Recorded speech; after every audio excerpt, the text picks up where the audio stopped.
Hi friends, welcome to our channel. இன்னைக்கு திணை அரிசி வச்சு ஒரு ஹெல்தியான டேஸ்டியான வெண்பொங்கல் ரெசிபி தான் பார்க்க போறோம். வாங்க வீடியோக்குள்ள போயிரலாம். ஃபர்ஸ்ட் கடாயை அடுப்புல வச்சிட்டு 1/2 கப் பாசிப்பருப்பு சேர்த்தாச்சு. சேர்த்துட்டு நல்லா பொன்னிறமா ஸ்மெல் வர வரைக்கும் வறுத்துக்கலாம்.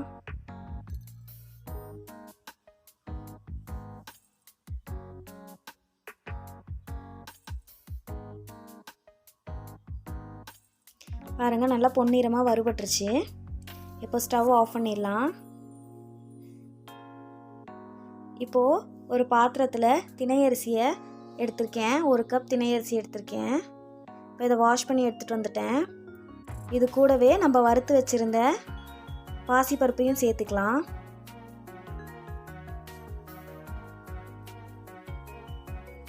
இப்போ இதை வாஷ் பண்ணிட்டு வந்துடலாம். வாஷ் பண்ணிவிட்டு ஊற வச்சிடலாம். இப்போது குக்கரில் தண்ணி சேர்த்துருக்கேன். 1 கப் திணை அரிசிக்கு 3 கப் அளவு தண்ணி சேர்த்துருக்கேன். கொஞ்சம் உப்பு சேர்த்துக்கலாம். உப்பு சேர்த்துட்டு தண்ணி கொதித்ததும் அதில் திணை அரிசியும் பாசிப்பருப்பையும் சேர்த்துடலாம்.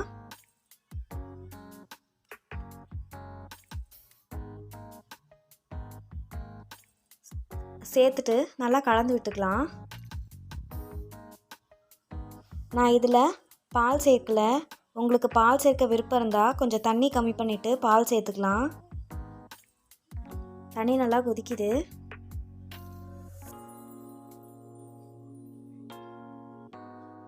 இப்போ தண்ணி நல்லா கொதிக்குது. நான் நெய் கொஞ்சம் சேர்த்துக்கிறேன். நான் ரொம்ப மினிமலான அமௌண்ட்டில் சேர்த்துக்கிறேன். உங்களுக்கு தேவையான அளவு நீங்கள் சேர்த்துக்கோங்க.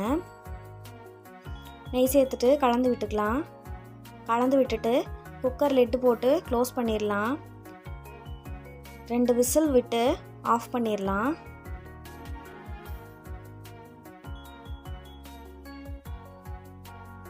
இப்போது 2 விசில் வந்துருச்சு. ப்ரெஷரும் இறங்கிருச்சு. இப்போ ஓப்பன் பண்ணி பார்க்கலாம்.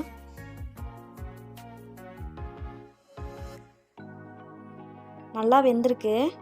இப்போது கலந்து விட்டுக்கலாம். கலந்து விட்டு மசிச்சுக்கலாம்.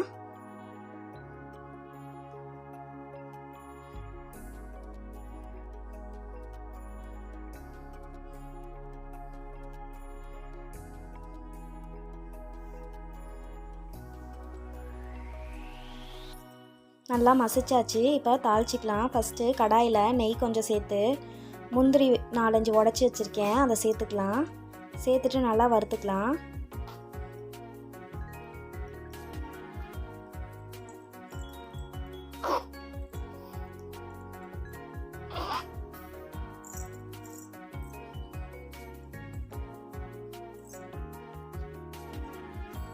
முந்திரி வறுபட்டதும் வேறு பாத்திரத்துக்கு மாற்றிக்கலாம்.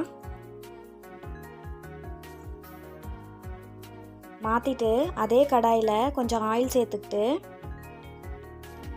அதில் ஆயில் சூடேறினதும் கடுகு சேர்த்துக்கலாம். கடுகு வெடித்ததும் கடலைப்பருப்பு கூடவே ஜீரகம், மிளகு, பச்சை மிளகாய், இஞ்சி, கருவேப்பிலை சேர்த்து நல்லா வதக்கிப்போம்.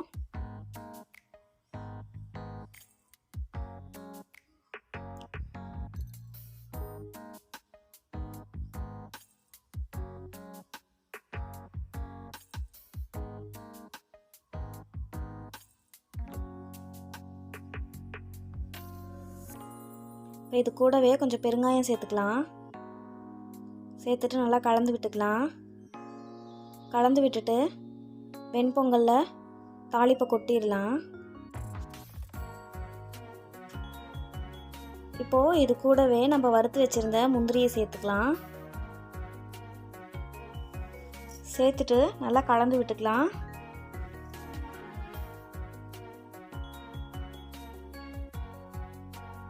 நான் ஆயில் நெய் ரெண்டுமே மினிமலான அமௌண்ட்டில் தான் சேர்த்துருக்கேன். உங்களுக்கு இன்னும் கொஞ்சம் சேர்க்கணும் அப்படின்னா கொஞ்சம் அதிகமாக சேர்த்துக்கோங்க.